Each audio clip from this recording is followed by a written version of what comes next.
respiratory illness, and only asymptomatic individuals will be allowed to disembark from the ship, take the bus to the airport, and board the aircraft back to the Philippines. While aboard the aircraft from Japan to Clark International Airport, regular monitoring will be done, and individuals who will manifest signs of respiratory illness will be separated and isolated in one area of the aircraft. Upon landing and disembarkation, another screening will be conducted. Those who will manifest signs of respiratory illness during the flight will immediately be brought to an identified hospital for isolation and management, while those who are asymptomatic throughout the flight will be directly transferred to quarantine facility at New Clark City, Capac Tarlac. During the 14-day quarantine procedure, 20 medical teams from DOH hospitals will man the quarantine facility to provide appropriate health services. Patients will be checked twice a day and provided with food and basic provisions. We will ensure that infection control and quarantine protocols will be strictly followed by our kababayans and the health workers that will man the quarantine facility. DOH and its partners will be working double hard to ensure the safety and welfare of the quarantine patients as well as civilians in the vicinity, the health chief concluded. Thank you, Asset Secretary. Now we'll be opening the for questions.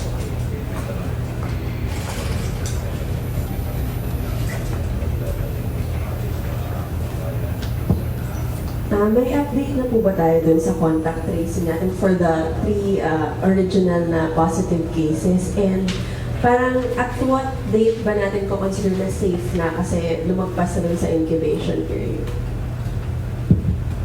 Well, actually, ma'am, for the contact tracing, we still have 67% traced for the first and second, and for the third, we still have 67%.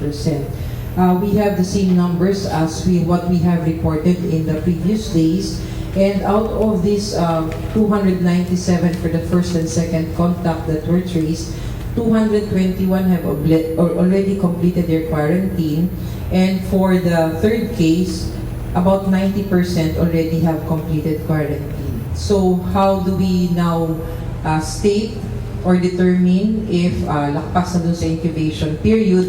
Meron na po tayong nakalakpas na 14 days, no? With all of these cases that we have identified. But of course, government is still pursuing if we can still trace those we have, no, na details ng mga pasyente o mga tao na nakasalamuhan itong mga kaso natin. So, nandun pa rin po yung efforts. Although some of those who were exposed or nakasalamuhan ng ating mga kaso ay nakalabas na ng bansa. Yung sa 400 na makaka-uwi dito, tinatest ba sila? Paano ba yung protocol nun for COVID-19? Is that daily or pag lumabas lang na may symptoms?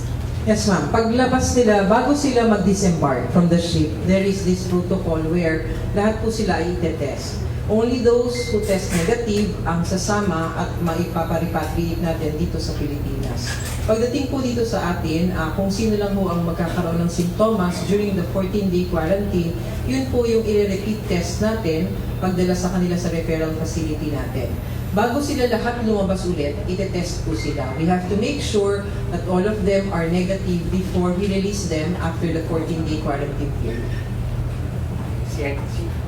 CNN, congratulations.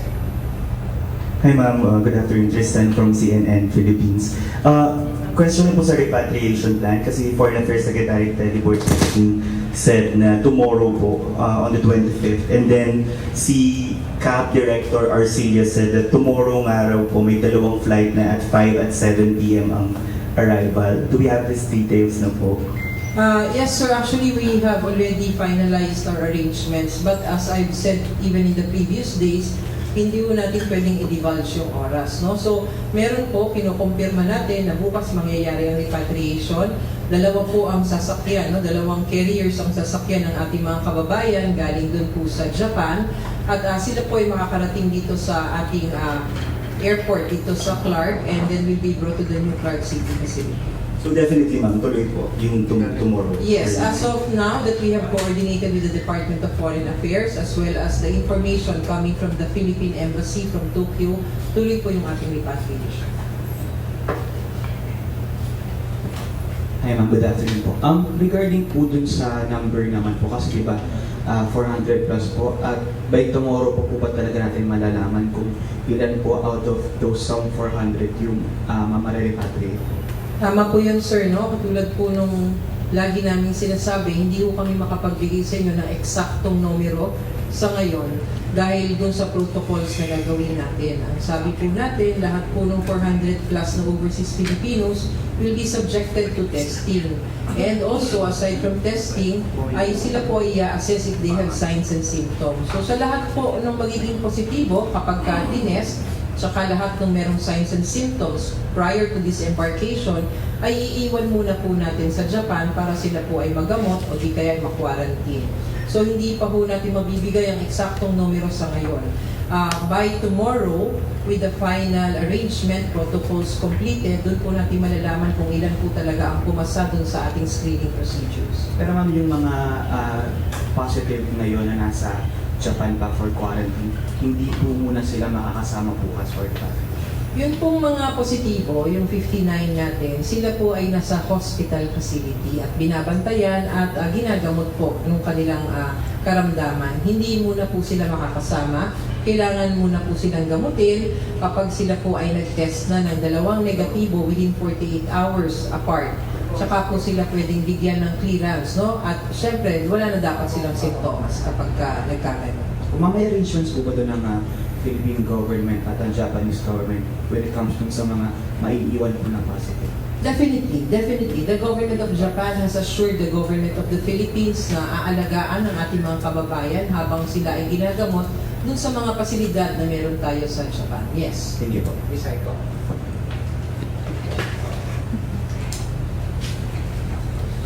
Update lang po on the contact tracing sa third case. Last time, we had a report that 34% palang po yung nahahanap. As of the current count po, ilan na lang po yung dapat na matrace po ng Department of Health with PNP, CIDG. And yung dalawa po na na-discharge sa Japan, are they going, will they be included sa mga marirepatriate na po? Yes, ma'am. Doon sa contact tracing for the third case, we already have traced 67% of them, no? Doon sa mga contacts identified. 172 out of the 255 who were identified as contacts of this third case were already traced. At doon, 90% po ay nakakompleto na ng kanilang quarantine procedures. And about 10% po ay na-classify as patients under investigation at kasama na doon sa buong datos natin ng mga TUIs. The second question would be, I'm sorry again. Yung dalawa po na-discharge? Yes, ma'am.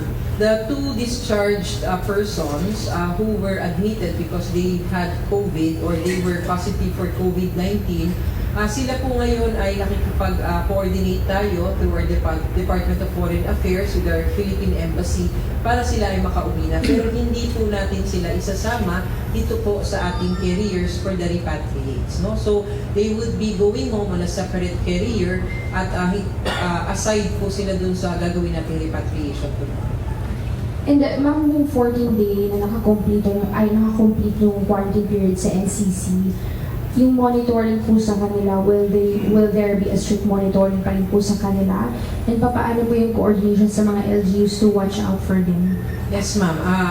1 month monitoring pa rin. So lahat po nung umuwi from Wuhan repatriates natin galing sa New Clark City noong Sabado ay binigyan ng advice. No? Binigyan po sila ng mga instructions on what they do when they get home.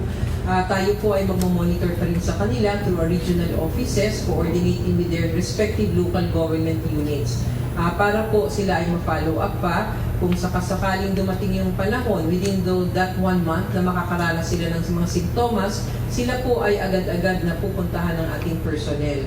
And also, we have given them our hotline number so that whenever they would feel that they have these symptoms, they can easily call DOH.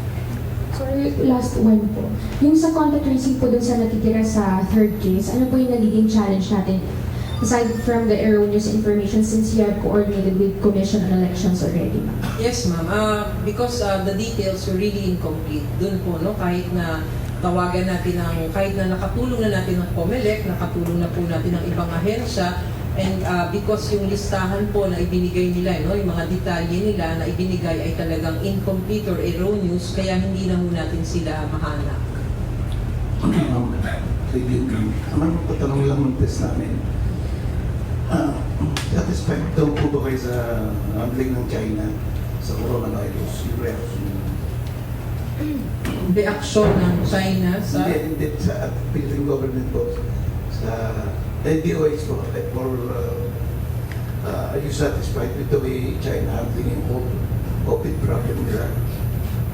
Kaya di mo naman natin masagot if we're satisfied or not, no?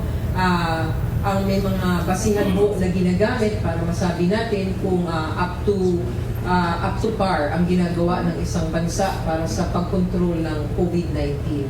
Ang alam po lang natin ngayon ay ang China po, which is the epicenter where Wuhan and Hubei province ay naandun, nandun po yung mga pagtaas ng kaso at maraming namamatay. As to how they are dealing with it, tayo po ay kumukuha rin ng mga datos sa kanila at eksperyensya para magamit din natin dito sa bansa natin. Pero para masabi po natin if we're satisfied, if we think it is okay, hindi pa po natin masabi yan. There will be an overall assessment that will be done by experts maybe at the end of this epidemic.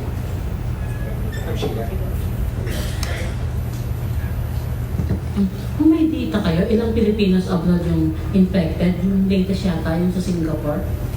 Yes, ma'am. We have 4 countries now where Filipinos have COVID positive cases.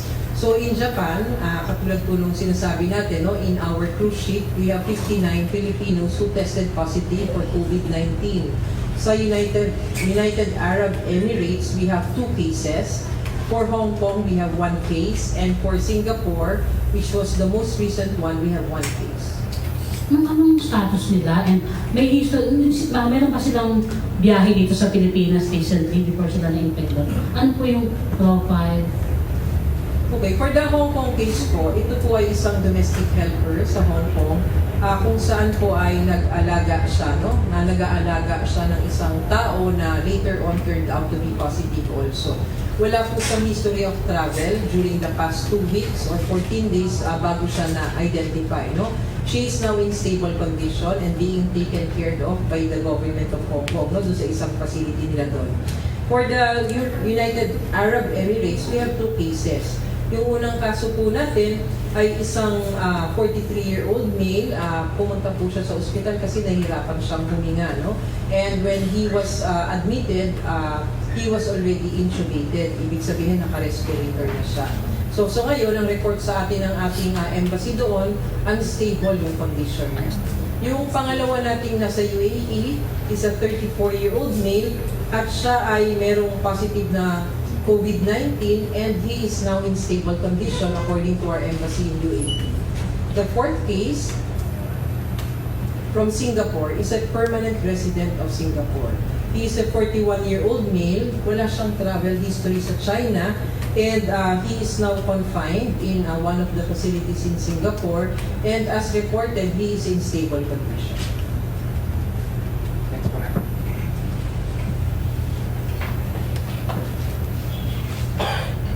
Sa South Korea po, are we considering imposing a travel ban as well? Yan po ay pag-uusapan ng Interagency Task Force natin. No? So, ang ating sistema po ay ang Interagency Task Force po ang nagdidesisyon, nagdidiskusyon at nag-aaral, no? Kung kailangan tayo magkaroon ng restriction sa iba pang bansa bukod sa meron tayo ngayon. So, it has been agreed upon by the Interagency Task Force during the initial meetings na kailangan may regular assessment tayo ng mga countries for restriction or countries for lifting of bans. So, meron po tayong ginagamit na mga criteria para maisagawa natin ang ganitong proseso. So, definitely po, with the recent updates, no, sa mga sitwasyon sa iba't ibang bahagi ng mundo, tayo po ay pag-uusapan po natin ulit sa Interagency Task Force yung issue ng South Korea. Kami yung mga crew members sa Diamond Princess, mga around ilan po yung matitira? Kasi sinabi po kanina sa briefing na some may be required yung mga kailangan, mga essential po sa operations. May sinasabi sa atin ng MV Diamond Princess and also coming from through our Department of Foreign Affairs na may mga maiiwan na mga essential personnel. Pero sa tingin ko mga less than 20 lang. Okay. Next. Doon po sa may mga kababayan po tayo na nag-report din po na nakakaranas po ng discrimination dahil po cleared na daw po sila and nakatapos na po ng self-quarantine. Although sasabi po ng iba baka daw po asymptomatic lang ganyan. Ano po yung mensahe natin? So, yun po ang lagi namin pinapaalala no, sa ating mga kababayan. Isa po sa rason kung bakit ayaw mo namin ibinibigay ang mga impormasyon natin when we do our repatriation, dahil gusto natin wala pong nangyayari na ganito, no, na nadi-discriminate sila.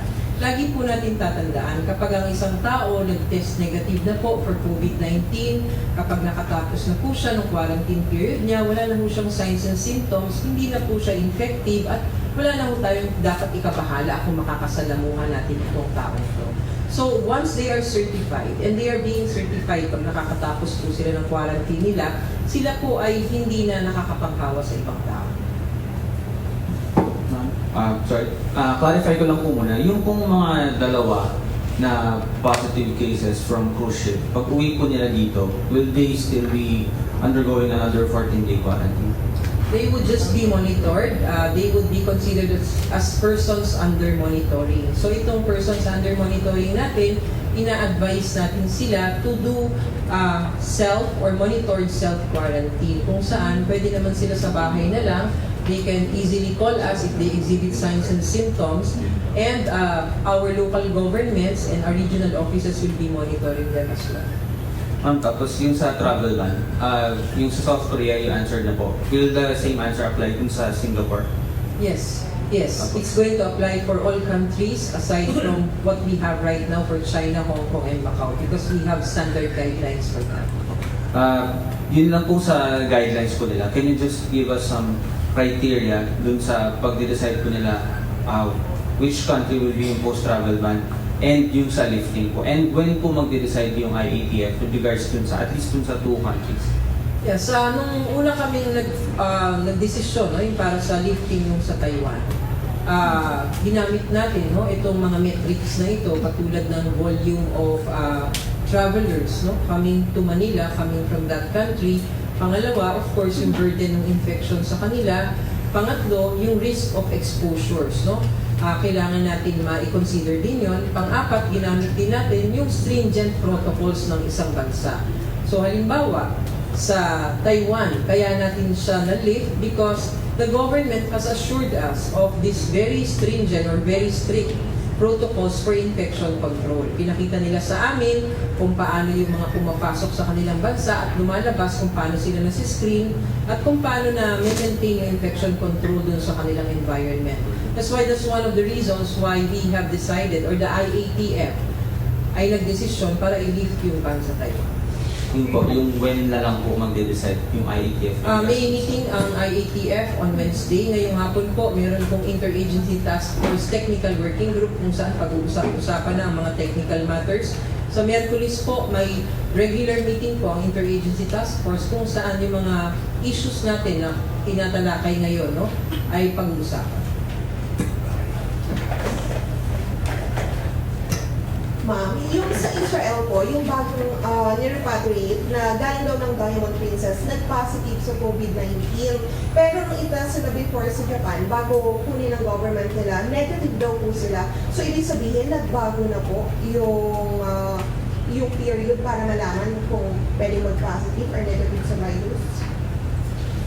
Di naman po masasabi natin, no? Parang sinasabi mo yung incubation period ba, nagbabago-bago. Marami tayong naririnig ng mga reports at saka mga artikulo no, na nababasa na nagsasaad ng mga experiences ng iba't ibang bansa ukol sa tagal kung kailan magmamanifest ang sintomas ng COVID-19.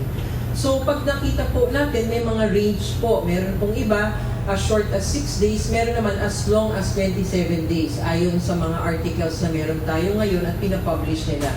But we tried to search and try to see kung ano po yung may mga evidences talaga at mga studies na nagawa na maaari nating paniwalaan.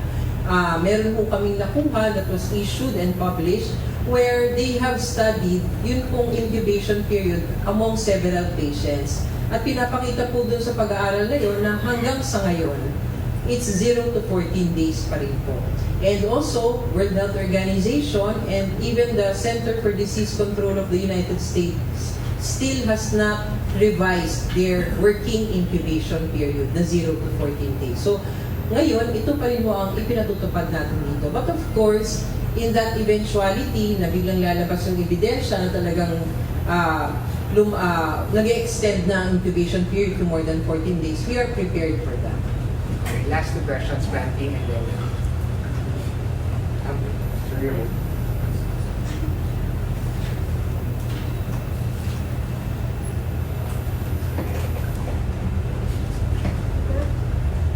Ma'am, since marami tayong darating dito, mga 400 yung repatriates natin, do we have enough PCR kits and nag-request ba tayo ng additional para just in case lang?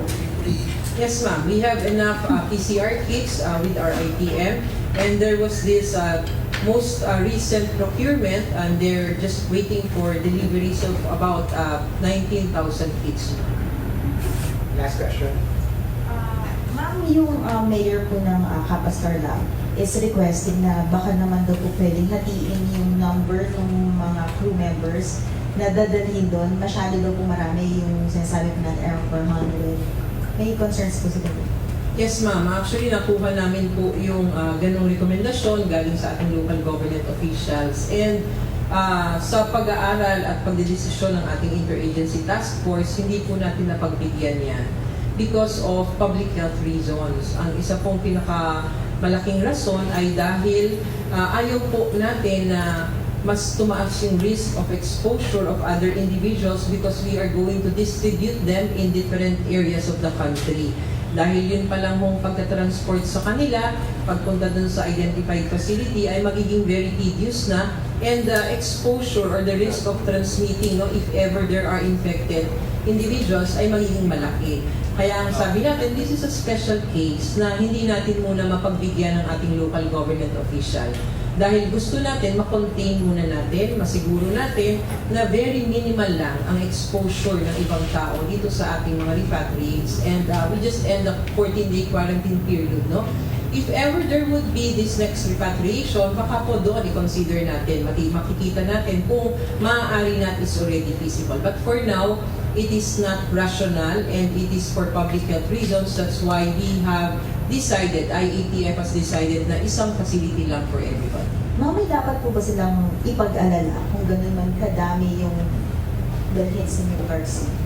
Wala po silang dapat ipag-alala. Ang gobyerno po ay sinisiguro na yung strict control for infection ay naandun at ipatutupad natin, pati dun sa quarantine protocols natin. Hindi rin po i-risk ng gobyerno na mahawa ang ating community para dalhin po natin kung sakali ang ating repatriates doon. So we are assuring everybody there is nothing to worry about. Ito pong ginagawa natin ay ayon sa lahat ng protocols na meron tayo based on science, based on evidences. We are also making sure that we are going to take care of all of these repatriates in New Clark City until they end their quarantine period. Thank you, ma'am. Last question.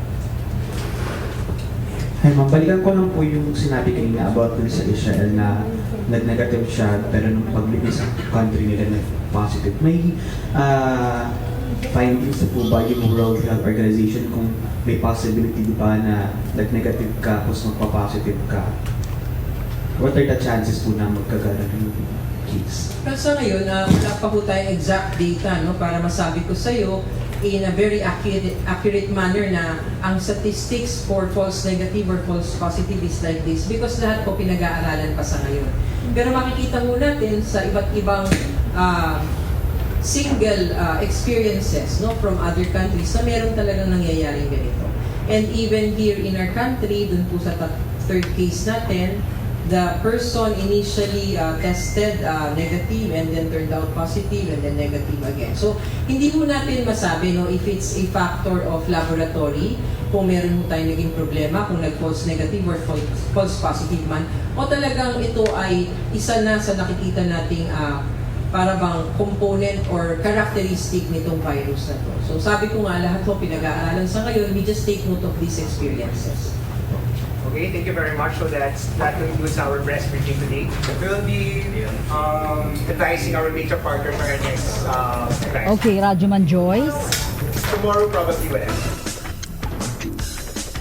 Okay mga kasama, balikan lamang natin ang ilan sa mga sinabi ho ng Department of Health. Confirm bukas, February 25, ay i-repatriate, dadali na po sa Pilipinas mula sa Japan ang mga kababayan natin na lulan po ng MV Diamond Princess na walang sintomas ng COVID-19. Okay, balikan natin XL Radyo Mandos, Joyce Adra. Joyce? Lourdes, tuloy na bukas itong pagdating nitong mahigit 400 ng mga Pinoy na sakay ng Diamond Princess sa cruise ship na unang na-quarantine sa Japan. Sila ay sakay ng 2 eroplano na dadating na bukas at ang mga pasahero makikita ng sintomas ng COVID-19 ay isolate sa isang eroplano. Agad naman ay ilalim sa quarantine ang naturang mga Pinoy at 20 medical teams ang magpapatay sa kanila sa quarantine na facility pagdating dito sa bansa. 59 ng mga Pilipinong sakay ng cruise ship ang nagpositibo sa virus. Hindi kasama sa repatriation bukas ang 2 Pinoy na nagpositibo sa COVID-19 sa Japan kahit na sila ay gumaling na. Sinayak naman anya ayon kay Dr. Maria Rosario Vergere, sinayak naman anya ng gobyerno ng Japan na patuloy nilang gagamutin ang mga Pinoy na nagpositibo sa virus at patuloy na nakakonfine sa nasating bansa. Tiniyak din ng DOH na ipoprovide ng gobyerno ang lahat ng pangangailangan habang naka-quarantine itong mga dadating na OFWs o ng mga Pinoy bukas mula Japan. Nanindigan naman ng DOH na huwag sa publiko ang pagkakakilanlan ng repatriates upang maiwasan ang diskriminasyon.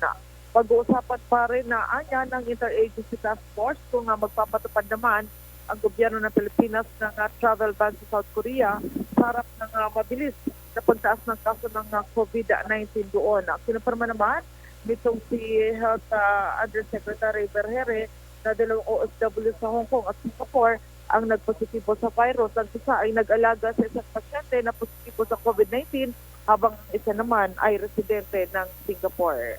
Yan ang update mula dito sa Department of Health at Radyo Mandos. Joyce Pagdatas at Tatak Armin, Dzxl 5. Thank you, XL Radyo Mandos, Joyce Adra. Abangan ang ilang pa sa detalye ng mga balita na yan. Maya-maya lamang tutukan ng mga balita 2:00 ng hapon. Mga kasama, ako si Radyoman Lourdes Escaros. Oras 1:48. That time check was brought to you by Land Bank. We help you grow.